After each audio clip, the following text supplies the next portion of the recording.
तुम्ही म्हणाल की हे कसलं विचित्र विधान आहे, पण विचार करा, मी देवावर विश्वास ठेवतो आणि मी देवावर विश्वास ठेवत नाही, या दोन विधानांमध्ये काही फरक आहे का बरं? काही लोक अंधश्रद्धेने जगतात तर काही जाणीवपूर्वक त्याला नकार देतात, पण दोन्हीही एकाच ठिकाणी अडकलेले आहेत आणि एकाच निष्कर्षामध्ये. सत्य शोधण्यापेक्षा माणूस नेहमी निष्कर्ष गाठायला धावतोय आणि अगदी लहानपणापासूनच आपल्याला शिकवलं जात आहे की काही गोष्टी ह्या मान्य करायच्या आहेत, काही ह्या झटकून टाकायच्या आहेत. पण खरं पाहायचं असेल तर विश्वास आणि अविश्वास हे दोन्हीही एकाच नाण्याच्या दोन बाजू आहेत. त्यामुळे या दोन्हीच्याही पलीकडे जायला लागेल, कारण दोन्हीही एका पिंजऱ्यामध्ये अडकून बंद आहेत. आता महाशिवरात्री जर पाहिलं तर ही एक परंपरा नाहीये किंवा हा एक धार्मिक सण नाहीये. जर मी तुम्हाला सांगितलं की हा दिवस तुमच्या शरीराशी संबंधित आहे, तुमच्या ऊर्जेशी संबंधित आहे आणि या संपूर्ण ब्रह्मांडाच्या लयाशी जोडलेला आहे, तर तुम्हाला काय वाटेल? बरोबर आहे, ही रात्र एक विशिष्ट ऊर्जेचा एक वेगळा स्तर असते आणि तो स्तर ती उघडते. म्हणूनच आपल्या पूर्वजांनी या रात्री जागरणाच्या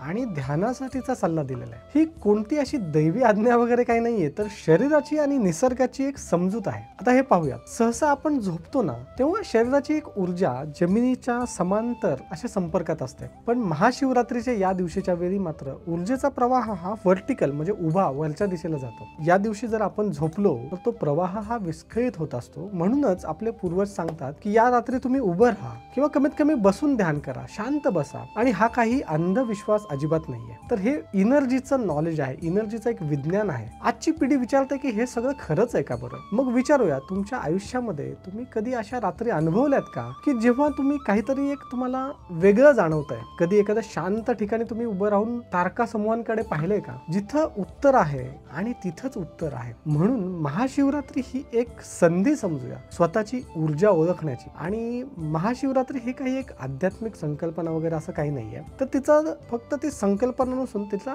वैज्ञानिक आधार सुद्धा आहे. आता ते कसं बरं? आता आपल्या मेंदूमध्ये ट्रान्समिटर्स आणि त्याचं ध्यान याच्याशीच काही संबंध असतो. म्हणजे ध्यान आणि मंत्र जाप जर आपण बघितलं तर यामुळे मेंदूमध्ये सेरोटोनिन आणि डोपामिन सारखे आनंददायी हार्मोन्सची आपल्या इथं निर्मिती होते. त्यामुळे आपल्या मनाला शांतता लाभते, चिंतामुक्ती होते आणि झोपेची सुद्धा तुमची गुणवत्ता सुधारते. गुरुत्वाकर्षणाचा सुद्धा यावरती प्रभाव पडतो. म्हणूनच या रात्री चंद्र आणि पृथ्वीच्या गुरुत्वाकर्षणामुळे आपल्या शरीराच्या आतमधील जलस्तर आणि ऊर्जेचा जो प्रभाव आहे तो पडतो. म्हणूनच उभं राहणं आणि ध्यान करणं हे अधिक लाभदायी असतं. आता याचं एक छोटंसं उदाहरण घेऊया. उदाहरण म्हणलं तर समुद्रामध्ये भरती आणि ओहोटी ही येतच असते. चंद्राच्या स्थितीवरती ती अवलंबून असते, हे आपल्याला माहितच आहे. आणि आपलं शरीर 70% पाण्याने भरलेलं असतं, म्हणून त्याचा आपल्यावरही परिणाम होतो. आता होतं काय, चंद्र ज्यावेळेला पृथ्वीच्या ज्या भागावरती जवळनं येतो त्या भागावरचं पाणी ते आकर्षित करतो आणि तिथं भरती होते आणि त्याच्या विरुद्ध बाजूला ओहोटी होते. जर आपल्या पृथ्वीवरचं पाणी ओढल्यानंतर एवढा फरक पडतोय, 10-10 मीटर पाणी वाढतंय,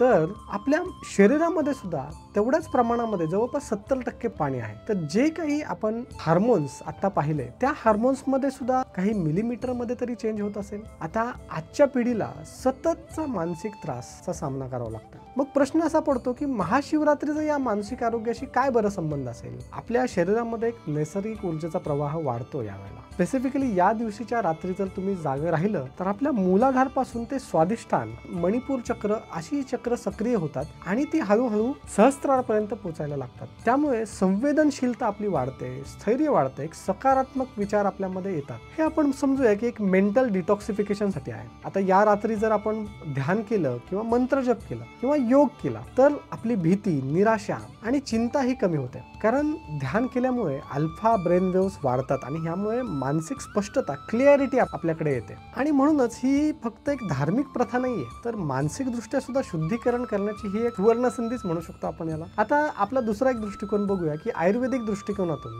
उपवास आणि शरीर शुद्धी. आता आयुर्वेदामध्ये महाशिवरात्रीच्या उपवासाला एक विशेष स्थान आहे. म्हणजे हे कोणत्या धार्मिक कारणासाठी नाहीये, तर आपली शरीर शुद्धी करण्यासाठी होतं. कारण उपवास म्हणजे नैसर्गिक डिटॉक्सिफिकेशन. उपवासामुळे आपल्या शरीरातील जे काही विषारी पदार्थ असतात ते बाहेर टाकले जातात, पचन संस्था सुधारते आणि आपला जठराग्नी संतुलित होतो. महाशिवरात्री आणि नाडी शुद्धीकरणाचा सुद्धा एक सायन्स आहे. आयुर्वेदानुसार या रात्री आपले 5 प्राण जे मागच्या व्हिडिओमध्ये सांगितलेत आणि सुषुम्ना नाडी ही अधिक सक्रिय होते.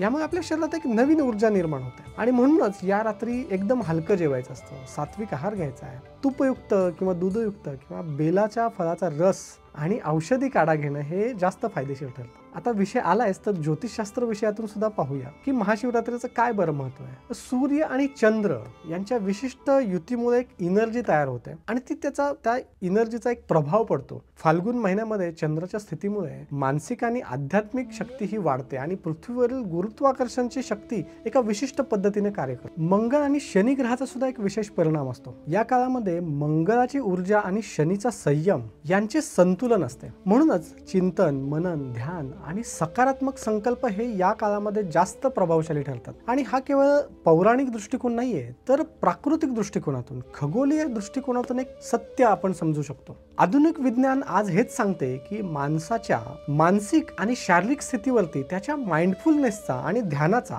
याचबरोबर आहाराचा सुद्धा मोठा प्रभाव असतो. म्हणूनच महाशिवरात्री हा एक सण नाहीये, तर एक जीवन जगण्याची कला आहे. आता प्रश्न तुम्हालाच विचारायचा आहे, ही जी महाशिवरात्री आहे ती फक्त एक परंपरा म्हणून साजरी करणार आहात की ही एक नवीन संधी म्हणून अनुभवणार आहात? एक रात्र बदलू शकते, फक्त तुम्ही तयार असाल तरच. आता धर्म विरुद्ध जबाबदारी याचं कन्फ्युजन आपल्याला बऱ्याचदा होतं. आपण नेहमी म्हणतो की धर्मावरती विश्वास ठेवला पाहिजे, पण मी म्हणतो जबाबदारी सगळ्यात पहिल्यांदा घ्या. कारण धर्म हा बाहेरून शिकवला जातो, पण जबाबदारी ही तुमच्या आतूनच यावी लागते. त्यामुळे महाशिवरात्री ही काही फक्त मंत्र म्हणण्याची किंवा उपवास करण्याची वेळ नाहीये, तर स्वतःला आतून ओळखण्याची वेळ आहे. त्यामुळे या रात्री आपण स्वतःला एक संकल्प घ्यायचा आहे. काय संकल्प? तर जगाकडे पाहायचं नाहीये, स्वतःकडे पाहायचं आहे. मग आता प्रश्न असा येतो की महाशिवरात्री ही एक परंपरा आहे की खरंच एक संधी आहे आपल्यासाठी? तुम्ही जर तिला परंपरेसारखं पाहिलं तर ती तुम्हाला बंधनच वाटेल, पण तुम्ही तिला एका संधीसारखं पाहिलं तर ती तुमचं आयुष्य पूर्णपणे बदलून टाकू शकते. ही एक रात्री आहे जी तुमच्यातील ऊर्जा आणि जाणीव आणि तुमच्या जीवनाच्याकडे पाहण्याचा तुमचा दृष्टिकोनच बदलू शकते. फक्त तुम्ही तयार असायला हवं. तर या महाशिवरात्रीला काहीतरी वेगळं करा. या रात्री जागून मंत्र म्हणा, ध्यान करा किंवा निदान एखाद्या ठिकाणी शांत बसून तरी स्वतःच्या मनाशी संवाद साधा. तुम्ही फक्त श्रद्धा म्हणून काहीतरी करू नका, तर ते अनुभवण्यासाठी करा. कारण महाशिवरात्री ही एक परंपरा नाहीये, तर आपल्यासाठी ती एक फार मोठी संधी आहे. आपण श्रद्धा आणि अविश्वासाच्या पुढे जाऊन स्वतःला समजून घ्यायला शिकलं पाहिजे. धन्यवाद.